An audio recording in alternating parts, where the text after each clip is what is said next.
बिस्मिल्लाहिर्रहमानिर्रहीम, अस्सलाम वालेकुम। Welcome to quick review. और क्विक रिव्यू के अंदर आज एक और पॉलिटिकल साइंस का जो टॉपिक है हम डिस्कस करने जा रहे हैं सिलेक्टेड कॉन्स्टिट्यूशंस के बीच में से।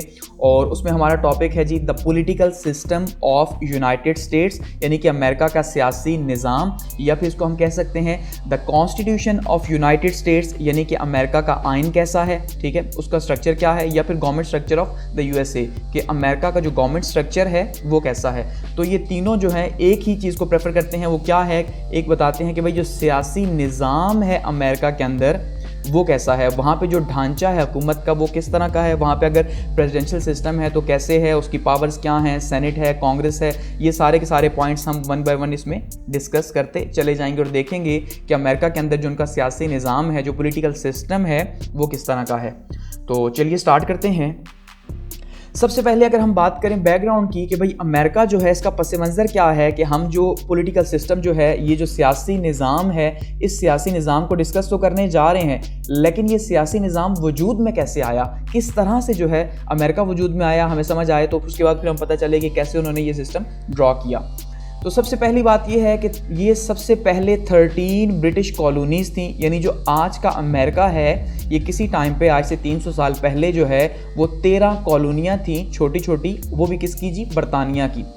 क्योंकि ये कॉलोनाइजेशन का दौर था और अमेरिका जब कोलंबस ने डिस्कवर किया तो उसके बाद क्या हुआ कि यहाँ पे जो है ब्रिटिश ने कब्ज़ा करना स्टार्ट कर दिया या यूरोपियंस ने कब्ज़ा करना स्टार्ट कर दिया। तो उन्होंने क्या किया कि यहाँ पे स्लेव्स, यहाँ के जो ओरिजिनल लोग थे उनको स्लेव्स बनाया। इसी तरह से अफ्रीका से स्लेव ट्रेड की गई और कश्तियाँ, जो बड़े बड़े बहरी जहाज़ हैं, उन्हें भर के ग़ुलामों से लाया गया और उनको यहाँ ग़ुलाम बना के उनसे काम करवाया गया, जिस वजह से आज अमेरिका को हम कहते हैं जी ये अमेरिका बना, ठीक है। तो उस टाइम पर बरतानिया ने जो एक ठेका उठाया हुआ था पूरी दुनिया के ऊपर कब्ज़ा करने का, तो उसने यहाँ पर भी कब्ज़ा किया। तो ये बेसिकली 13 कॉलोनीज़ थी, ये जो यहाँ पर आपको इस जगह पर दिखाई दे रही हैं अमेरिका की स्टार्ट के अंदर, और वो भी बरतानिया के कब्ज़े के अंदर। उसके बाद रेवोल्यूशन आया, यानी एक इनकलाब आया, और इनकलाब के नतीजे के तौर पे या एक सिविल वॉर आप इसे कह लें कि 1775 से 1783 तक जो है ये रेवोल्यूशन रहा।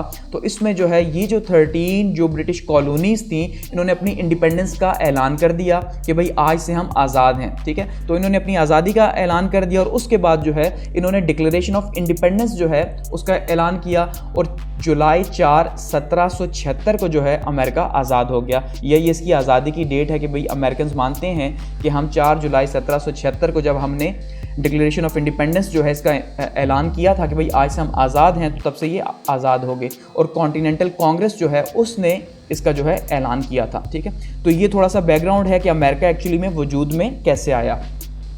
अब आगे बढ़ते हैं और बात करते हैं कॉन्स्टिट्यूशन की या पॉलिटिकल सिस्टम की, कि पॉलिटिकल सिस्टम जो है किस तरह डेवलप हुआ। तो उसमें सबसे पहले फिलाडेल्फिया कन्वेंशन जो है इसके अंदर 1787 के अंदर, यानी 1787 के अंदर जो है ये फिलाडेल्फिया के अंदर जो कन्वेंशन हुआ, तो इसमें जो 13 कॉलोनीज़ थी इनके जो बड़े जब मिले तो इन्होंने एक आइन बनाया, ठीक है। क्योंकि अब स्टेट को चलाना था, अब एक फेडरेशन जो बनी थी 13 कॉलोनीज़ की, 13 जो छोटी छोटी कॉलोनी या छोटे छोटे ममालिक हम उसे कह लें उस टाइम पे मिल के उन्होंने एक मुल्क बनाया। तो अब उस मुल्क को चलना भी तो था, तो उसका कैसा स्ट्रक्चर होना था, किस तरह से उसने जो है वो आगे बढ़ना था, तो उसके लिए कॉन्स्टिट्यूशन की, आइन की या कानून की ज़रूरत थी। तो वो कानून बनाया गया 1787 के अंदर और उसके बाद उसको इन्फोर्स किया गया, यानी लागू किया गया 1789 के अंदर, यानी 1789 में वो लागू हो गया।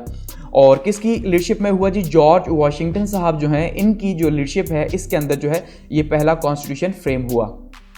अब बात करते हैं कॉन्स्टिट्यूशन की कि भाई कॉन्स्टिट्यूशन जो है यानी जो आइन है, इस आइन के अंदर क्या कहा गया और किस तरह का ये आइन है।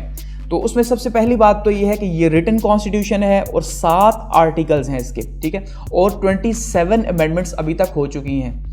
अब सबसे इंटरेस्टिंग बात यह है कि ये अमेरिका का जो कॉन्स्टिट्यूशन है ये इंतहाई ब्रीफ कॉन्स्टिट्यूशन है, यानी आप देखिए सिर्फ 7 आर्टिकल्स। और पाकिस्तान की अगर बात की जाए तो पाकिस्तान में 280 आर्टिकल्स हैं, यानी 280 आर्टिकल्स पाकिस्तान के कॉन्स्टिट्यूशन के अंदर है और अमेरिका कॉन्स्टिट्यूशन के अंदर सिर्फ 7 आर्टिकल्स हैं। और पाकिस्तान में इस टाइम तक यानी पिछले 72 सालों में हम ये कह सकते हैं कि 26 जो है वो अमेंडमेंट्स हो चुकी हैं। और इवन 72 साल तो पाकिस्तान को बने हुए, लेकिन जो हमारा कॉन्स्टिट्यूशन है वो तो 1973 का है। तो 1973 के बाद से अभी तक 26 जो है वो इसके अंदर अमेंडमेंट्स हो चुकी हैं, जबकि अमेरिका में पिछले 300 साल के अंदर ऑलमोस्ट जो है वो कितनी चेंजेस हुई, सिर्फ और सिर्फ 27। क्योंकि वहाँ का कॉन्स्टिट्यूशन ब्रीफ तो है लेकिन काफ़ी ज़्यादा सख्त है, जिसमें चेंज लाना बहुत ज़्यादा मुश्किल है। और ये एक रिट कॉन्स्टिट्यूशन है। और रिट कॉन्स्टिट्यूशन इसलिए है कि इसमें अगर आपको कोई भी चेंज लानी है यानी कोई भी अमेंडमेंट करनी है तो आप कैसे अमेंडमेंट करेंगे कि सबसे पहले तो आपको 2/3 जो है मेजॉरिटी चाहिए होगी कांग्रेस के अंदर, ठीक है, और दूसरा उसके बाद आपको चाहिए होगी 3/4 मेजॉरिटी ऑफ द स्टेट, यानी कि जो उनकी स्टेट्स हैं, जो रियासतें हैं, अगर रियासतें जैसे 50 रियासतें हैं अमेरिका की, तो 50 में से ऑलमोस्ट 40 रियासतें जब हामी भरेंगी उस कानून के ऊपर, हाँ भाई आप ये कानून पास कर सकते हैं, तो तब वो कानून पास होगा, अदरवाइज पास नहीं हो सकता। इसी वजह से इतना ज़्यादा वो रिग्ड है, इतना ज़्यादा सख्त किस्म का है कि पिछले 300 सालों के अंदर वहाँ पे सिर्फ 27 जो है वो अमेंडमेंट्स हुई हैं, क्योंकि वो इतना टफ है। इसके अलावा क्या है जी, बाइकैमरल लेजिस्लेशन है। बाइकैमरल यानी कि 2 ऐवानी मुकन्नना है, ठीक है। अब जैसे पाकिस्तान के अंदर पार्लियामेंट कहा जाता है पॉलिटिकल, ये जो हमारी ऐवानी मुकन्नना है, ठीक है, तो वो भी बाइकैमरल है, लेकिन वहाँ पे अमेरिका के अंदर उसको कहा जाता है कांग्रेस। यहाँ पे पार्लियामेंट, वहाँ पे उसको कांग्रेस कहा जाता है। और इसी तरह इसके 2 हाउसेज हैं। जो लोअर हाउस है उसको कहते हैं हाउस ऑफ रिप्रेजेंटेटिव, यानी जो डायरेक्टली इलेक्ट होकर आते हैं, जिसको हम पाकिस्तान के अंदर कौमी असम्बली कहते हैं, ठीक है। तो वहां पे हाउस ऑफ रिप्रेजेंटेटिव्स है और 435 मेंबर्स जो हैं हाउस ऑफ रिप्रेजेंटेटिव के हैं। और इसी तरह से जो अपर हाउस है वो है सेनेट और 100 मेंबर्स इसके हैं, और हर रियासत से 2 लोग इसमें जो है वो शामिल होते हैं। इसी वजह से सेनेट को the most powerful house, upper house कहा जाता है दुनिया के अंदर, अमेरिका के सेनेट को, ठीक है। तो यहाँ पे 100 लोग शामिल हैं। पाकिस्तान के भी अपर हाउस को सेनेट ही कहा जाता है। उसके बाद अगर बात करें तो ये फेडरल सिस्टम है। 50 स्टेट्स हैं, यानी कि 50 रियासतें हैं, और रियासतें क्या हैं, आज़ाद हैं, समझिए। तो एक फेडरेशन के थ्रू ये जुड़ी हुई हैं, यानी अपने कॉन्स्टिट्यूशन के थ्रू ये जो है जुड़ी हुई हैं। और पाकिस्तान भी एक फेडरेशन है, जैसे देखा सूबे आज़ाद हैं और फिर भी वो इस्लामाबाद के अंदर या सेंटर के अंदर जो है वो काम करते हैं। तो इसी तरह ये फेडरल सिस्टम है। सेपरेशन ऑफ पावर है। सेपरेशन ऑफ पावर यानी कि एग्जीक्यूटिव है, लेजिस्लेटिव है और जुडिशरी, और तीनों एक दूसरे से अलग काम करते हैं और एक दूसरे के ऊपर चेक एंड बैलेंस भी रखते हैं। चेक एंड बैलेंस भी है। चेक एंड बैलेंस मतलब यही कि एग्जीक्यूटिव जो है कोई काम भी खुद से नहीं कर सकती, लेजिस्लेटिव कुछ खुद से नहीं कर सकती, या जुडिशरी कोई भी इलीगल काम नहीं कर सकती, क्योंकि उनके ऊपर चेक एंड बैलेंस का एक सिस्टम मौजूद है उनके कॉन्स्टिट्यूशन के अंदर। और सेपरेशन ऑफ पावर का पर्पस भी यही होता है कि वहाँ पे चेक एंड बैलेंस हो सके। उसके बाद अगर बात करें तो प्रेसिडेंशियल सिस्टम है। जैसे पाकिस्तान के अंदर पार्लियामेंट्री सिस्टम है, तो वहाँ पे प्रेसिडेंशियल सिस्टम है, यानी कि जो सदर है वो क्या है, वो वहाँ कुल का हम मान सकते हैं कि भाई सारे इख्तियारात उसी के पास हैं, वो कि वो मिस यूज़ उन्हें नहीं कर सकता, लेकिन फिर भी जो है वो हेड ऑफ़ द स्टेट है। इसी तरह से वाइस प्रेसिडेंट वहाँ पे होता है, यानी कि सदर साहब हैं और उसके नीचे जो है वाइस प्रेसिडेंट साहब मौजूद हैं। फंडामेंटल राइट्स जो हैं उनको डिक्लेयर किया गया कॉन्स्टिट्यूशन के अंदर। आपने देखा क्योंकि अमेरिका जो है असल में कालों का मुल्क था। अब ये ज़रा काले गोरे का एक आपने देखा आज भी झगड़ा वहाँ पे मौजूद है। पिछले साल भी कितना ज़्यादा हंगामा हुआ इसके ऊपर, इस साल हुआ। तो वहाँ पे जो ओरिजिनल नेटिव लोग हैं वो काले हैं, ठीक है। और अब ये जो अमेरिकन हैं, ये जो अभी उसके ऊपर रूल कर रहे हैं, जिसको हम कहते हैं, ये तो असल में जो है ये गोरे थे जिन्होंने आके कब्जा किया था। तो इस वजह से फंडामेंटल राइट्स अभी भी यहाँ पे वहाँ पे एक इशू है, लेकिन फंडामेंटल राइट्स को वहाँ कहा गया कि भाई काला है गोरा है, वहाँ पे हर एक के लिए राइट्स एक जैसे होंगे। और उसके अलावा एक मज़े की बात यह है कि वहाँ पे ड्यूल सिटीजनशिप है। ड्यूल सिटीजनशिप से मुराद ये है कि भाई एक बंदा जो है उसके पास दो जो है वो अपने पास आईडी कार्ड्स होंगे या आइडेंटिटीज़ होंगी। एक वो जिस रियासत से उसका ताल्लुक़ है, ठीक है। अगर एक बंदा जो है वो फिलाडेल्फिया से है तो एक तो उसके पास उसका आईडी होगा, और दूसरा जो है वो अमेरिकन है तो दूसरा उसके पास जो है अमेरिकन होने का जो है वो आईडी होगा। तो उसका मतलब दो जो है उसके पास शहरियतें मौजूद होंगी अमेरिका के अंदर।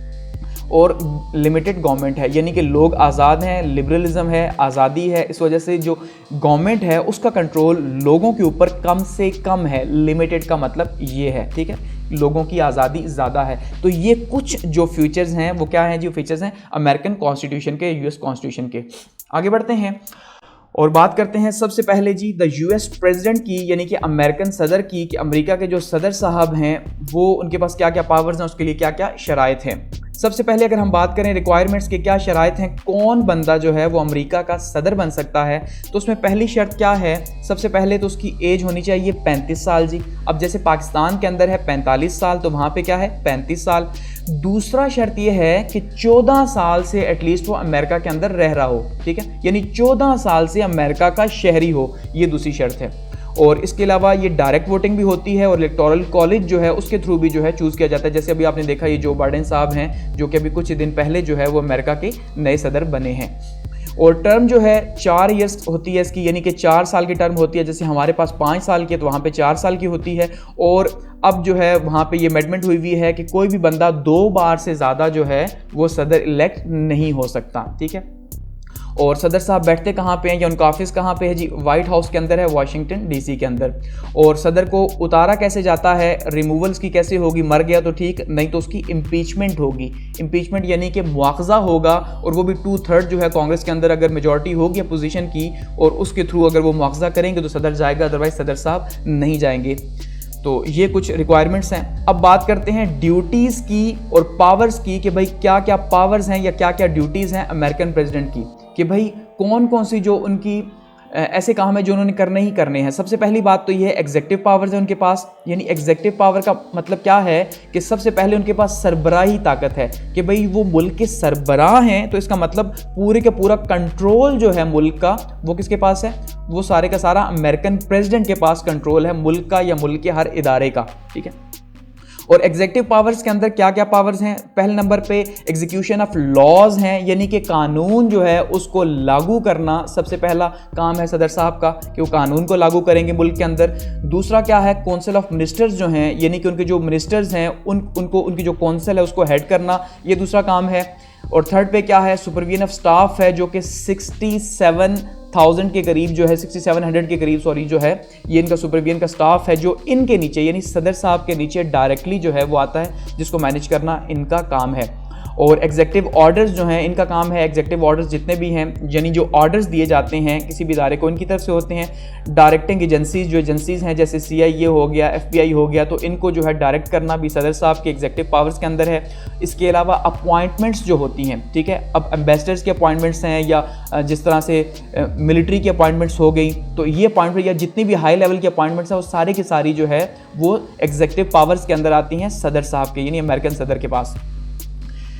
बात करते हैं लेजिस्लेटिव पावर्स की कि भाई सदर साहब के पास कानून बनाने की कौन कौन सी ताकत मौजूद है। तो सबसे पहली बात उनके पास लेजिस्लेटिव पावर में वीटो पावर मौजूद है, क्योंकि कानून तो तभी वो बनाएंगे जब उनके पास कोई भी लॉ आएगा जो कांग्रेस से पास होगा, और कांग्रेस से पास हो गया जब उनके पास आएगा तो उन्होंने उसे प्रूव कर देना है या प्रूव करेंगे। और अगर वो उन्हें पसंद नहीं, वो नहीं चाहते कि कानून बने, ठीक है, तो फिर क्या होगा, वो उसे वीटो कर देंगे। वीटो की पावर जो है अमेरिकन प्रेसिडेंट के पास मौजूद है, ठीक है, और ये 10 दिन के अंदर उन्होंने करना होगा। और इसके अलावा जुडिशियल पावर जो है इनके पास मौजूद है। जुडिशियल पावर में यानी कि किसी भी इसी तरह से वीटो कर सकते हैं किसी भी लॉ को, लेकिन वो बाद में फिर उसको कांग्रेस के अंदर डिबेट करके या जुडिशरी भी उसको दोबारा से लागू कर सकती है। फाइनेंशियल पावर्स इनके पास मौजूद हैं। फाइनेंशियल पावर्स में क्योंकि अब बजट जो है वो बनाना हुकूमत का काम है, तो हुकूमत के हेड जो है सदर साहब हैं, तो उसका मतलब फाइनेंशियल पावर्स इनके पास हैं। इसी तरह से फॉरेन पॉलिसी सारी की सारी ये खुद बनाते हैं, साथ में एजेंसीज को मिलाते हैं, उनके पास ये पावर है फॉरेन पॉलिसी बनाने की। डिबेट देखिए, जो भी पावर्स हैं वो सारी की सारी कंसेंट के साथ हैं, वहाँ भी रजामंदी होगी कांग्रेस के साथ तभी जाके लागू होगा। लेकिन फिर भी यानी कि जो हम कह सकते हैं कि ज़्यादा जो पावर है किसी के पास तो वो सदर साहब के पास ही है उसकी। इसी तरह से मिलिट्री के हेड हैं या उनको अपॉइंट्स करना है तो वो सदर साहब की पावर्स हैं, अमेरिकन प्रेसिडेंट की पावर्स, ठीक है। तो ये जो है अमेरिकन प्रेसिडेंट साहब की जो है वो पावर्स और ड्यूटीज़ हैं। आगे बात करते हैं the vice president, the US vice president, कि अमेरिका का जो वाइस प्रेसिडेंट है वो क्या है। अब देखिए, वाइस प्रेसिडेंट अगर बहुत सादे अल्फाज में समझें तो जो वाइस प्रेसिडेंट है इसका मतलब ये है कि जो सदर है, अब सदर अपने काम अकेले तो कर नहीं सकता और ना ही एक सदर हर काम कर सकता है। तो इसका मतलब क्या है कि सदर को एक राइट हैंड की ज़रूरत है, और वो जो राइट हैंड है वही क्या है जी, वही वाइस प्रेसिडेंट साहब है, कि वो काम जो सदर साहब उन्हें अपॉइंट करेंगे देंगे तो वो उन्होंने करने हैं। अब उसके लिए भी क्वालिफिकेशन है। सबसे पहली बात वही कि भाई 35 साल उसकी एज हो और 14 साल जो है वो अमेरिका का रिहायशी हो, क्योंकि सदर की गैर मौजूदगी में, ये सदर के मरने की सूरत में, तो वाइस प्रेसिडेंट से भी सदर हैं, तो उसका मतलब क्वालिफिकेशन तो सेम होगी जो सदर की है। और टर्म ऑफ ऑफिस भी 4 साल ही होगा, उतना ही। और ड्यूटीज़ क्या हैं? पॉलिटिकल विजिट्स हैं। अब जैसे मैंने कहा सदर साहब हर जगह खुद तो जा नहीं सकते हैं, तो पॉलिटिकल जो विजिट्स हैं दूसरे कंट्रीज़ में जाना या फिर जो मुल्क के अंदर जो विजिट्स हैं उनमें जो है वो वाइस प्रेसिडेंट साहब जो है वो जाया करेंगे। इसके अलावा सक्सेशन है कि सदर अगर मर गया, ठीक है, या पागल हो गया, कुछ भी हो गया, तो अब फ़ौरन से उसकी सीट तो खाली है, तो वो जो सीट खाली है उस सीट पर कौन बैठेगा? उस सीट पर वाइस प्रेसिडेंट साहब बैठेंगे क्योंकि वो सदर बन चुके हैं। और प्रेसिडेंट ऑफ सेनेट है। इसी तरह से जो सेनेट है ठीक है। सेनेट के सदर जो हैं वो कौन होगा जी? सेनेट का सदर वाइस प्रेसिडेंट होगा। मीटिंग्स जितनी भी होती हैं वो मीटिंग्स जो सदर साहब उन्हें बताएंगे कि भाई ये मीटिंग्स आपने करनी है, तो वाइस प्रेसिडेंट साहब वो क्या करेंगे? वो मीटिंग्स जो है उनको हेड करेंगे। इसी तरह से कमेटी जो है उसको लीड करेंगे। जिन जो कमेटीज़ हैं उनको भी लीड कौन करता है? वाइस प्रेसिडेंट साहब करते हैं। तो ये कुछ वाइस प्रेसिडेंट साहब के इख्तियारात और ड्यूटीज़ हैं। आगे बढ़ते हैं और बात करते हैं द कांग्रेस की। द कांग्रेस यानी कि वो जो उनका जो पॉलिटिकल सिस्टम है जिसको हेड किया जाता है, सबसे इंपॉर्टेंट वो क्या है? कांग्रेस है। जैसे पाकिस्तान के अंदर पहले बता चुका हूँ आपको कि पार्लियामेंट है, वहाँ पे कांग्रेस है। यहाँ पे हम क्या कहते हैं जी? पाकिस्तान के अंदर पार्लियामेंट कहते हैं कि पार्लियामेंट ने ये फैसला किया, पार्लियामेंट सुप्रीम है, पार्लियामेंट क्या करेगी। और हम जानते हैं पार्लियामेंट के 2 हाउसेज हैं, यानी कि अपर हाउस जो है वो सेनेट है और लोअर हाउस जो है वो कौमी असम्बली है। ये पाकिस्तान का स्ट्रक्चर है। इसी तरह से वहाँ पे पार्लियामेंट का नाम है कांग्रेस। पहली बात तो ये समझ लें आप, ठीक है। और कांग्रेस के भी बिल्कुल इसी तरह से 2 हाउसेज हैं, ठीक है। अब जो कांग्रेस है अमेरिका की, उसके भी 2 हाउसेज है। अपर हाउस सेनेट ही है, लेकिन लोअर हाउस जो है वो हाउस ऑफ रिप्रेजेंटेटिव है, ठीक है। तो जो लोअर हाउस है हाउस ऑफ रिप्रेजेंटेटिव है और 435 लोग यहाँ से डायरेक्टली इलेक्ट होकर आते हैं, यानी जो डायरेक्ट इलेक्शंस होते हैं लोग जो हैं उन्हें चूज करते हैं। और ये सिर्फ 2 साल के लिए होते हैं। हम ये बात जो है, क्योंकि पाकिस्तान में आपको पता है 5 साल के लिए कौमी असम्बली का मेंबर बना जाता है, लेकिन वहाँ पे अमेरिका के अंदर सिर्फ 2 साल के लिए बना जाता है। इसी तरह से जो सेनेट है उसकी 100 सीट्स हैं, ठीक है, यानी कि 100 मेंबर्स हैं उसके, और हर रियासत से 2 लोग जो हैं वो सेनेट के अंदर आएंगे। तो इसका मतलब ये है कि बहुत ज़्यादा पावरफुल है वो, और इनकी जो टर्म है वो 6 साल की होगी, इसी वजह से बहुत ज़्यादा पावरफुल भी है। 6 साल इनकी टर्म होगी, इलेक्शंस इनडायरेक्ट होंगे, और सबसे इंपॉर्टेंट बात ये है कि 2/3 जो हैं वो रिटायर हो जाएंगे हर 2 साल के बाद। क्यों? क्योंकि ये कॉन्टीन्यूस प्रोसेस है, ये कॉन्टीन्यूस प्रोसेस जो है वो रुक नहीं सकता। अब पाकिस्तान के अंदर भी ऐसा ही होता है, हम जानते हैं, क्योंकि सेनेट को तो दोबारा से खाली नहीं किया जा सकता कि भाई खाली हो गई और दोबारा से इलेक्शंस हो गए। उसके तो इलेक्शंस इस तरह साथ साथ होते रहते हैं, तो उससे क्या होता है कि ये जो लॉ मेकिंग का जो प्रोसेस है वो नहीं रुकता, वो चलता रहता है। ठीक हो गया जी, ये तो है कांग्रेस। अब पावर्स की बात की जाए या उसके फंक्शंस की बात की जाए कि उसकी ताकत क्या है कांग्रेस की, यानी इख्तियारात क्या हैं और इख्तियारात को इस्तेमाल कैसे करती है। सबसे पहले लेजिस्लेटिव पावर है कांग्रेस के पास, और बहुत सख्त किस्म की पावर्स हैं। जितनी भी पावर्स हैं ये हकीकत में कांग्रेस के पास मौजूद हैं, ये सारी की सारी पावर्स। जैसे पाकिस्तान में आपने देखा कांग्रेस जो पार्लियामेंट जो है वो तो शायद बराए नाम ही है, ओरिजिनल जो फैसले हैं कहीं और हैं। तो असल में वहाँ पे क्या है, जो पॉलिटिकल सिस्टम है वहाँ पे कांग्रेस जो है वो पावरफुल है। तो सबसे पहले कानून जितने भी हैं वो कौन बनाएगा जी? वो कानून बनाएगा जी कांग्रेस, यानी लेजिस्लेशन होगी कांग्रेस के पास।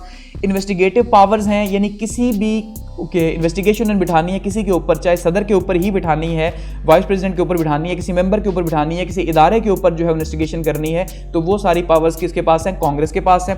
फाइनेंशियल पावर्स जो हैं, यानी बजट जो है वो डिस्कस होगा, खास करके सेनेट जो है उसको प्रूव करेगी, तो तब बजट जो है वो पास होगा, अदरवाइज नहीं हो सकता। यानी ये पावर्स हैं। अच्छा, पावर्स ऑन एग्जीक्यूटिव हैं, यानी सरबराह के ऊपर भी पावर्स हैं कि अगर सदर साहब ने कोई फैसला कर दिया और वो मुल्क के मफाद में नहीं या कांग्रेस को पसंद नहीं, तो कांग्रेस उसे जो है अपनी डिबेट में ला सकती है और उसको रिजेक्ट किया जा सकता है। ठीक है, ये भी उनके पास पावर्स हैं, या वो लॉ ना बनने दे। इसी तरह से इम्पीचमेंट जो है, यानी मुआवजा जो है सदर का, वो भी कौन करेगा जी? वो करेगा जी सेनेट। ठीक है, अब सॉरी कांग्रेस करेगी। जो कांग्रेस है उसके पास ये इख्तियार है कि वो क्या करे जी, कि वो इम्पीचमेंट करे सदर की। उसके बाद जो अमेंडमेंट्स है वो तो इख्तियार है ही है, क्योंकि जब कानून बनाया जाएगा तो कानून चेंज करने का इख्तियार भी उसी के पास ही होगा। और टू कंट्रोल स्टाफ, जो स्टाफ है जो उनके अंडर, ठीक है, वो सारे का सारा स्टाफ, उसको भी कंट्रोल करना जो है इनकी पावर्स में शामिल है। नहीं, ये पावर जो है कांग्रेस की हैं, अमेरिकन कांग्रेस की पावर्स। आगे बढ़ते हैं और बात करते हैं the upper house of Congress, जिसको हमने कहा द सेनेट, कि भाई जो सेनेट है वो क्या है? वो अपर हाउस है किसका? अमेरिकन सिस्टम के अंदर। तो अब देखते हैं सेनेट, जिसको कहा जाता है the most powerful upper house in the world, कि दुनिया का सबसे पावरफुल अगर अपर हाउस देखा जाए दुनिया के पॉलिटिकल सिस्टम के अंदर, तो इस टाइम पे अमेरिका की सेनेट है। और वो क्यों है उसको देखते हैं। सबसे पहले अगर इसकी कंपोजिशन की बात करें तो 100 लोग इसके अंदर होते हैं, और 2 लोग जो हैं वो हर रियासत से इसके अंदर शामिल होते हैं, यानी 2 सेनेटर्स हर रियासत से। और इनका जो टेन्योर है वो 6 साल का है। ठीक है, और हर 2.5 साल के बाद जो है वो 2 साल के बाद 2/3 मेंबर्स जो हैं वो रुखसत हो जाएंगे। और नए जो है उनकी जगह आ जाएंगे। अब अगर बात करें पावर्स की और फंक्शंस की तो फिर हमें पता चले कि कितनी पावरफुल है। सबसे पहले लेजिस्लेटिव पावर्स जो हैं वो सारी की सारी सेनेट के पास हैं। अब ये जितनी भी पावर्स सेनेट के पास हैं ये हाउस ऑफ रिप्रेजेंटेटिव के साथ मिल के जो है इनको शेयर किया जाता है, लेकिन क्योंकि हाउस ऑफ रिप्रेजेंटेटिव एक तो 2 साल उनका टेन्योर है, दूसरा वो इतना ज़्यादा पावरफुल नहीं, तो ये बराए नाम ही आप कह लें कि भाई जो उनकी कौमी असम्बली है वो बराए नाम है, तो जो सेनेट है असल में वही सारी पावर्स यूज़ करती है। तो लेजिस्लेटिव पावर्स यानी कानून बनाने की सारी ताकत जो है सेनेट के पास है। एग्जीक्यूटिव का कंट्रोल जो है सरबराह का वो सारे का सारा सेनेट के पास है। अच्छा, president need approval of senate. अब एग्जीक्यूटिव का कंट्रोल इसका मतलब क्या है कि भाई जितने भी काम सदर साहब करेंगे अपनी मर्जी से भी वो करेंगे, ठीक है, कोई भी फैसला उन्होंने अपनी मर्जी से कर लिया, डिसीजन ले लिया, अब उसको अप्रूव करना होगा कि वो सेनेट में वो आएगा, वो लॉ बनेगा या सेनेट उसकी परमिशन देगी तब होगा। अब जैसे कि लेट्स सपोज अपॉइंटमेंट है कि पाकिस्तान के लिए अगर उन्होंने किसी बंदे को अपॉइंट कर दिया एज एम्बेसडर, तो अब क्या होगा कि उसकी मंजूरी कौन देगा? उसकी मंजूरी जो है वो कांग्रेस देगी, सेनेट देगी, तब जाके सदर साहब उसको परमिट यहाँ कर सकते हैं, अदरवाइज नहीं कर सकते। जुडिशियल पावर्स हैं, ठीक है जी। अपॉइंटमेंट ऑफ जजेस है, जितने भी जजेस की अपॉइंटमेंट है वो सारी की सारी कहाँ से होती है? वो सेनेट के थ्रू होती है। सेनेट जो है जजेस अपॉइंट करती है और सेनेट ही जो है जजेस को रिमूव भी कर सकती है उनकी इम्पीचमेंट के थ्रू। फाइनेंशियल पावर्स हैं, जितनी भी यानी कि जो पैसे से रिलेटेड जो लेन देन है, जो डिबेट है, वो सारी की सारी सेनेट के अंदर होती है। सेनेट जो है वो डिबेट करती है कि बजट पास करना है या नहीं करना, या बजट में नए टैक्सेस लगाने हैं या नहीं लगाने, ये सारी की सारी डिबेट। अच्छा, अपॉइंटमेंट ऑफ कमेटीज़ है, जो कमेटी की अपॉइंटमेंट है या इन्वेस्टिगेशन की जो कमेटी बनाई जाती है खास करके, वो सारी की सारी किसके पास है जी? सेनेट के पास है। और इसको मोस्ट पावरफुल अपर हाउस क्यों कहा जाता है? अगर इस क्यों का हम आंसर लें कि भाई क्यों इसको मोस्ट पावरफुल अपर हाउस कहा जाता है, तो उसमें सबसे पहले एक स्ट्रॉन्ग फेडरेशन की अलामत है। क्योंकि जैसे अगर 50 रियासतें हैं अमेरिका और वो सारी की सारी आज़ाद हैं, फिर भी वो फेडरेशन के थ्रू जुड़ी हुई हैं, तो ये इन्हीं सेनेटर्स की ताकत है जिस वजह से वो जुड़ी हुई हैं, ठीक है, इनकी पॉलिटिक्स के थ्रू। डायरेक्ट इलेक्शंस होते हैं इनके, इस वजह से ये पावरफुल हैं।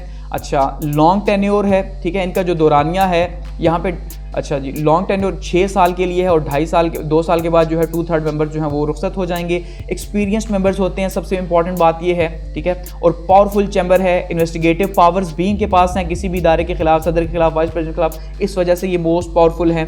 और लॉन्ग डिबेट जो है, इनकी डिबेट पे कोई पाबंदी नहीं कि भाई 10 मिनट आपको देंगे, आप बोले, 7 मिनट आपके पास है, आप बोले, ऐसा नहीं, जितना दिल है बोले, जिस बात पे जितनी डिबेट करनी है करे, जितने दिन करनी है सेनेटर्स डिबेट कर सकते हैं, उनको इख्तियार हासिल है। इसी वजह से ये मोस्ट पावरफुल अपर हाउस माना जाता है दुनिया के अंदर। तो ये है अमेरिकन सेनेट। आगे बढ़ते हैं और बात करते हैं लेजिस्लेटिव प्रोसीजर की, कि लेजिस्लेटिव प्रोसीजर जो है यानी कि जो कानून बनता है अमेरिका के अंदर, वो कानून किस तरह से बनता है या कितने जो प्रोसीजर्स हैं उनके थ्रू जो है वो कानून बनेगा, कि कोई भी कानून जो है वो किस तरह से अपनी शक्ल लेगा। सबसे पहले क्या होता है जी? इंट्रोडक्शन ऑफ बिल्स होता है। सबसे पहले जो भी कानून है उसके ऊपर सबसे पहले बातचीत होगी कि भाई कौन सा बिल बनाया जाए, कौन सा कानून नया बनाया जाए। फिर एक बिल की फॉर्म में उसको इंट्रोड्यूस करवाया जाएगा असेंबली के अंदर, ठीक है, या सेनेट कांग्रेस के अंदर इंट्रोड्यूस करवाया जाएगा। उसके बाद वो कमेटी के हवाले होगा, यानी कि कमेटी के पास जाएगा, कमेटी देखेगी उसकी लीगल जितने भी पहलू हैं कि भाई इसका क्या इफेक्ट है, किस तरह से हो सकता है, नहीं है, जो चेंज करनी है। उसके बाद उसको डिबेट के लिए पेश किया जाएगा, उसके बाद डिबेट होगी उसके अच्छी के ऊपर, उसके बुरे के ऊपर, फिर वोटिंग होगी कि भाई कितने लोग इसके हक में हैं, कितने इसके हक में नहीं, और फिर सेकंड हाउस में जाएगा। फिर सेकंड हाउस के अंदर वही प्रोसेस रिपीट होगा, पहले कॉन्फ्रेंस कमेटी के पास चला जाएगा। ये जो कॉन्फ्रेंस कमेटी है ये वो कमेटी है जो हाउस ऑफ रिप्रेजेंटेटिव्स के बीच में और सेनेट के बीच में जो है ये लिंक का काम करती है। अब यानी कि अगर एक बिल जो है वो हाउस ऑफ रिप्रेजेंटेटिव ने जो है डिज़ाइन किया, वहाँ से आया, तो अब ये सेनेट में पहुँचने से पहले क्या होगा कि अब इन दोनों के बीच में जो बातचीत है वो कॉन्फ्रेंस कमेटी के थ्रू होगी कि भाई क्यों भेजा, किस लिए भेजा, क्या इसकी लीगैलिटीज़ हैं, या कोई इशू भी बनता है अगर इस बिल के बीच में, तो तब भी जो है ये कॉन्फ्रेंस कमेटी उसको सॉर्ट आउट करेगी। अच्छा, प्रेसिडेंट सेट, उसके बाद जो है ये कॉन्फ्रेंस के बाद जाएगा जी वहाँ पे, इसके बाद सेनेट में जो है इसके ऊपर वोटिंग होगी, और वहाँ पे वोटिंग होने के बाद जो है ये आगे प्रेसिडेंट के पास चला जाएगा। और प्रेसिडेंट के पास जब जाएगा तो प्रेसिडेंट साहब जो है वो अब उसे या तो अप्रूव कर देंगे या फिर वीटो कर देंगे, दोनों पावर्स मौजूद हैं। अगर वीटो कर देते हैं तो बिल ख़त्म है, दोबारा से अगर असेंबली उसे पास करती है तो वो खुद ही कानून बन जाएगा, बेशक प्रेसिडेंट से वीटो भी कर दे, ये भी याद रखिएगा, ठीक है, यानी दोबारा से पास करना शर्त है।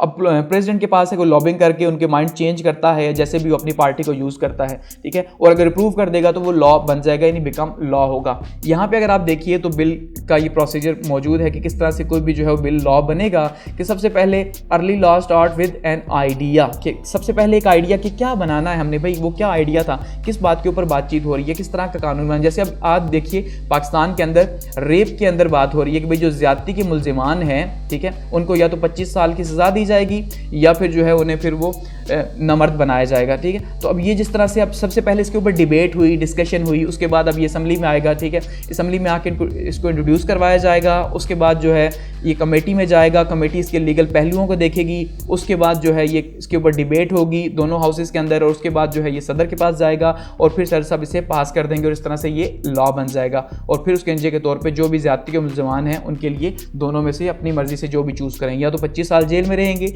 या नामर्द होंगे। ये एक एग्जाम्पल है कि लॉज कैसे बनते हैं, लेजिस्लेटिव प्रोसीजर क्या है यूएस के अंदर। आगे बढ़ते हैं और बात करते हैं कमेटी सिस्टम की, कि भाई यूएस के अंदर जो है वो कमेटी सिस्टम क्या है उस सेनेट के अंदर, और कमेटी सिस्टम जो है वो किस तरह से काम करता है। सबसे पहले तो समझ लें 6 तरह की कमेटीज होती हैं यूएस सेनेट के अंदर, ठीक है, यानी 6 तरह की कमेटीज हैं डिफरेंट काम करने के लिए। अब सबसे पहले जो है वो स्टैंडिंग कमेटी है। स्टैंडिंग कमेटी एक परमानेंट कमेटी होती है, और ये परमानेंट कमेटी क्या है कि जब कोई भी बिल बनता है या कोई भी डिबेट होती है, ठीक है, तो वो डिबेट जो है वो क्या होगी, सबसे पहले स्टैंडिंग कमेटी के पास आती है। और स्टैंडिंग कमेटी जो है वो स्टैंडिंग कमेटी दोनों हाउसेस की, चाहे वो हाउस ऑफ रिप्रेजेंटेटिव की है या सेनेट की है, दोनों के अंदर मौजूद होती है।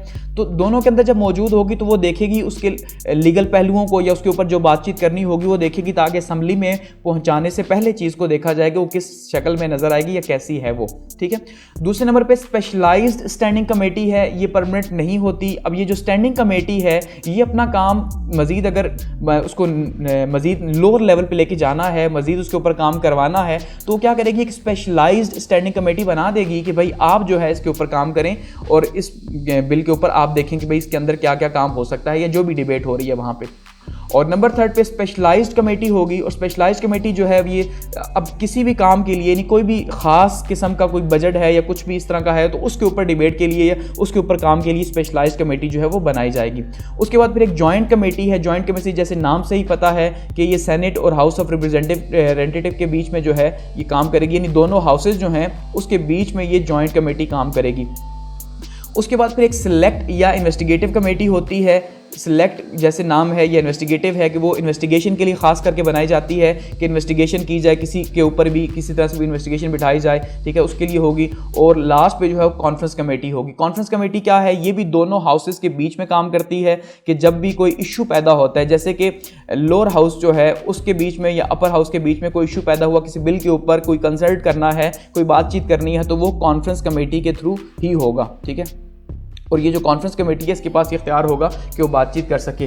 तो ये जो है ये 6 तरह की कमेटीज़ हैं यूएस के अंदर, यूनाइटेड स्टेट्स के सेनेट के अंदर, और मोस्टली यही कमेटीज़ हर जगह पे मौजूद होती हैं। नेक्स्ट बात करते हैं जी द यूएस सुप्रीम कोर्ट की। सुप्रीम कोर्ट जो है उसके क्या इख्तियारात हैं यूएस के अंदर और किस तरह से वो काम करता है। सबसे पहली बात तो ये है कि सुप्रीम कोर्ट 9 जजेस होते हैं, लेकिन मज़े की बात यह है कि ये फिक्स नहीं, यानी कहीं पे ये लिखा हुआ नहीं है कि भाई 9 ही जज जो हैं वो सुप्रीम कोर्ट के अंदर हो सकते हैं, ज़्यादा भी हो सकते हैं, लेकिन मोस्टली 9, जैसे अब उन्होंने एक बगैर लिखे हुए मान लिया कि 9 ही जजेस होंगे, तो 9 जजेस हैं। और इनको मज़े की बात है इनको कहा जाता है ओल्ड मैन, 9 ओल्ड मैन, क्योंकि ये बड़े बूढ़े होते हैं और बड़े हिकमत वाले होते हैं। जैसे आप सामने यहाँ पे जजेस देख रहे हैं अमेरिका के, तो इनकी एज भी काफ़ी ज़्यादा होती है, रिटायरमेंट की 79 ईयर्स की एज तक ये सर्विस कर सकते हैं और उसके बाद ये रिटायर होते हैं और इनको हटाया नहीं जा सकता। यानी कि ये अब इनका एक तरीका है इनको हटाने का, वो इम्पीचमेंट है कि वो अगर आप सेनेट के अंदर जो है या फिर कांग्रेस जो है उनके ऊपर डिबेट करती है और कांग्रेस जो है उनको इम्पीचमेंट करती है, जैसे सदर साहब की इम्पीचमेंट होती है, वैसे ही ये यहाँ पे एक जज जो है वो रिमूव होगा, अदरवाइज वैसे वो नहीं जा सकता या हटाया नहीं जा सकता उसे।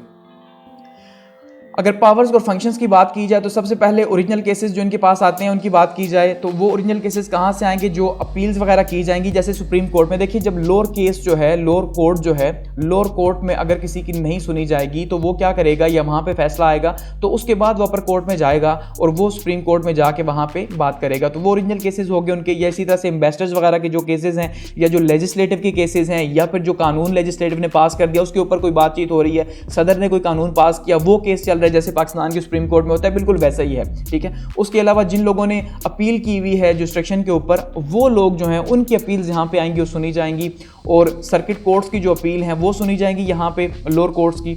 अच्छा, इंटरप्रिटेशन ऑफ कॉन्स्टिट्यूशन है, यानी कि ये सबसे इंपॉर्टेंट चीज़ इनका जो काम है वो यही है, यानी ये तो गार्डियन है एक तो कॉन्स्टिट्यूशन के, दूसरा ये कॉन्स्टिट्यूशन को इंटरप्रेट करते हैं, उसको बताते हैं कि भाई कानून किस तरह का है। कोई भी कानून अगर पार्लियामेंट जो है, सॉरी उनकी सेनेट जो कांग्रेस जो है वो पास करती है, तो वो कांग्रेस जब पास करेगी तो अब कांग्रेस ने तो पास कर दिया, लेकिन अब क्या वो यूएस के जो कॉन्स्टिट्यूशन है उसके खिलाफ है या उसको क्या क्या चेंज करना उसमें, तो वो उसकी इंटरप्रिटेशन क्या करेगी जी, सुप्रीम कोर्ट करेगी। और इसी तरह से सुप्रीम कोर्ट का काम है कि वो जो कॉन्स्टिट्यूशन है उसकी जो है वो रखवाली करे, उसको देखे कि उसके अंदर जो है कोई ऐसी चेंज ना हो जाए जो उनके बनाने वाले नहीं चाहते थे। डेवलपमेंट ऑफ कॉन्स्टिट्यूशन ये काम होगा इनका, और जुडिशियल रिव्यू जो है ये ले सकते हैं किसी के ऊपर, सदर के ऊपर ले सकते हैं या किसी लॉ के ऊपर जो है जुडिशियल रिव्यू ले सकते हैं, जो इनका ओरिजिनल केस फिर बन जाएगा, उसके ऊपर ये फिर बातचीत करेंगे। तो ये सुप्रीम कोर्ट है यूएस का।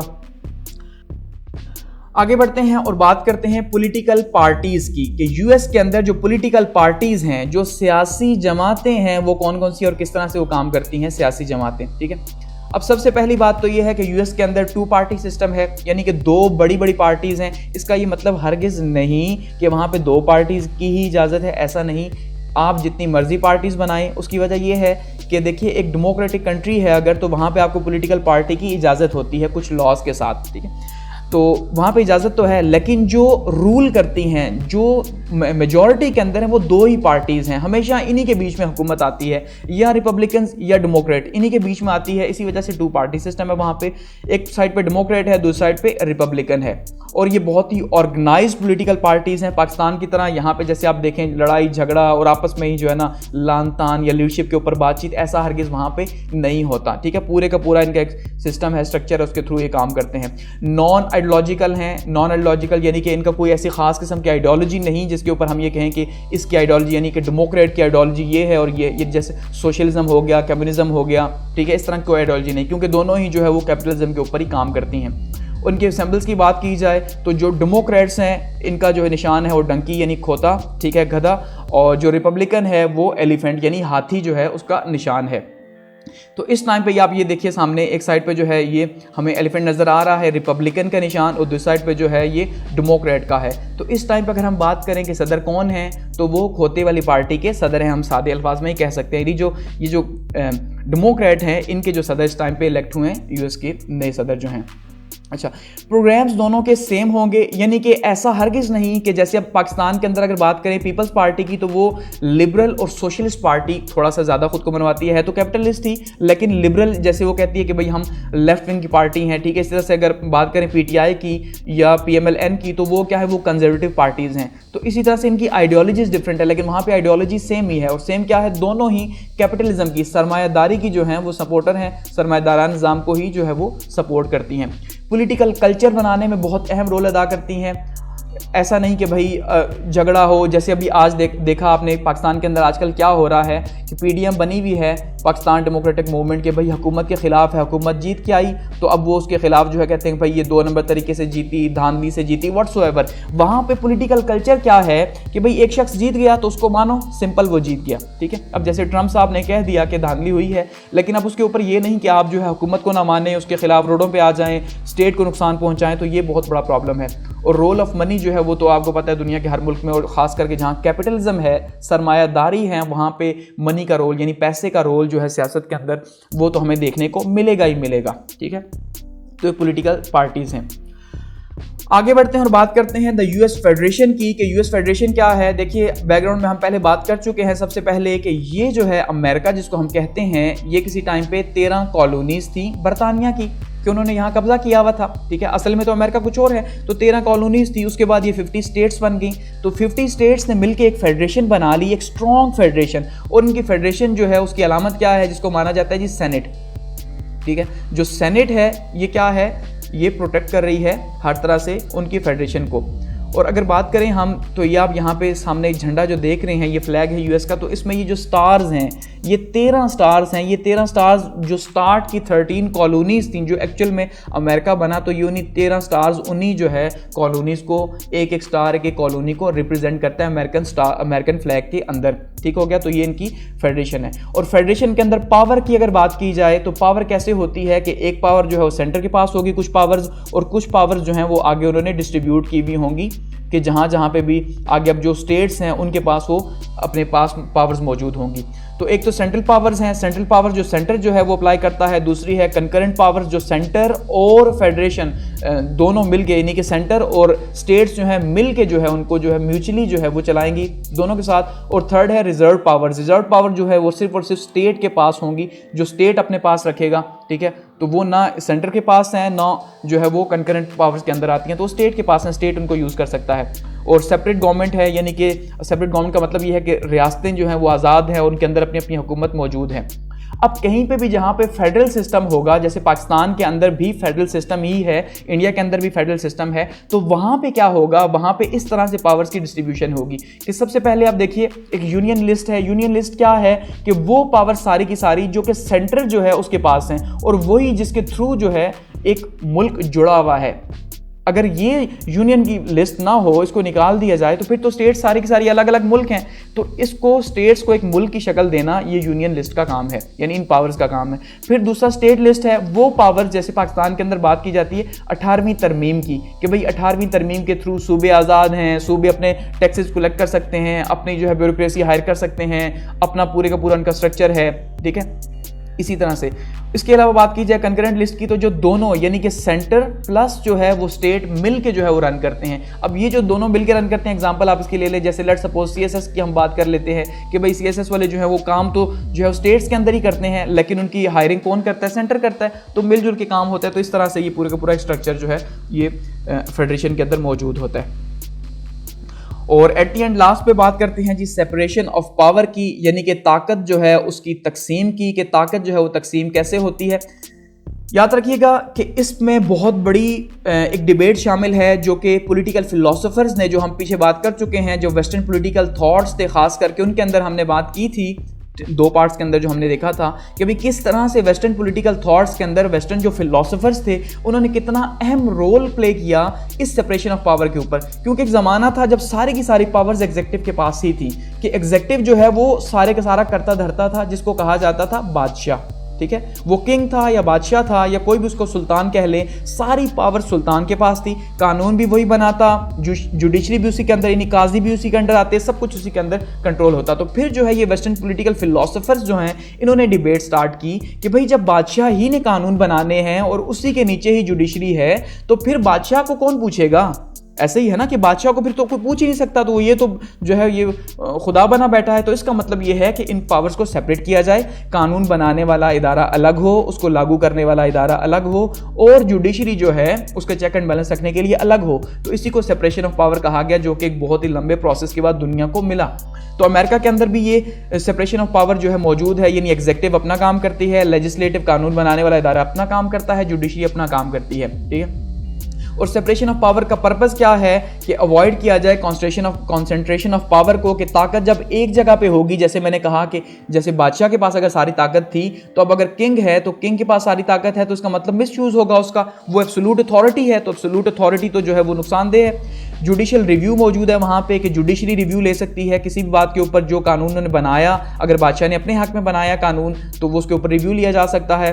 और रिव्यू क्यों लिया जा सकता है, क्योंकि टायरनी को, यानी एक डंडे की हुकूमत को चेंज किया जाए। जैसे हम कहते हैं पाकिस्तान के अंदर मार्शल लॉ के हम एग्जांपल लेते हैं, ठीक है। अब जब मार्शल लॉ होता है पाकिस्तान के अंदर तो क्या होता है, एक जो मार्शल लॉ एडमिनिस्ट्रेटर है सारी की सारी पावर्स उसी के पास होती हैं, वो जिस तरह मर्जी यूज करे। अब जैसे देखिए जुल्फिकार अली भुट्टो साहब एक सिविल मार्शल एडमिनिस्ट्रेटर थे, लेकिन उन्होंने जो है वो पूरे का पूरा स्ट्रक्चर पाकिस्तान का चेंज कर दिया, सोशलिस्ट बना दिया था पाकिस्तान को, ठीक है। इसी तरह से प्रो डेमोक्रेसी जो है, ये जब भी डेमोक्रेसी जहां पे होगी, जहां पे भी जमहूरियत होगी, ठीक है, अवाम की हुकूमत मानते हैं वहां पे होगी, तो वहां पे ये सेपरेशन ऑफ पावर होगी। अकाउंटेबिलिटी सबसे इंपॉर्टेंट है, और आप देख लें पाकिस्तान के अंदर सबसे ज्यादा इसी के ऊपर शोर हो रहा है। जैसे इमरान खान साहब कहते हैं जी NRO नहीं मिलेगा, पॉलिटिकल पार्टीज कहती हैं हमने हुकूमत को हटाना है, आधे पॉलिटिकल लीडर्स जेलों के अंदर हैं। क्यों? अकाउंटेबिलिटी की वजह से कि भाई आप लोगों ने अगर एक पब्लिक ऑफिस यूज किया तो पब्लिक ऑफिस यूज करके फायदा कितना उठाया, बताओ, ये पैसा जो आपके पास आया कहां से आया। तो वो जो पूछ का अकाउंटेबिलिटी है, जैसे नैब पाकिस्तान के अंदर करता है, इस तरह से हर जो है वो पॉलिटिकल सिस्टम के अंदर मौजूद होती है अकाउंटेबिलिटी। और इंडिपेंडेंस ऑफ जुडिशरी है, जो जुडिशरी है, जो अदलिया है, वो आज़ाद है हर लिहाज से, जैसे भी अदलिया जो है वो किसी के खिलाफ भी फैसला दे सकती है।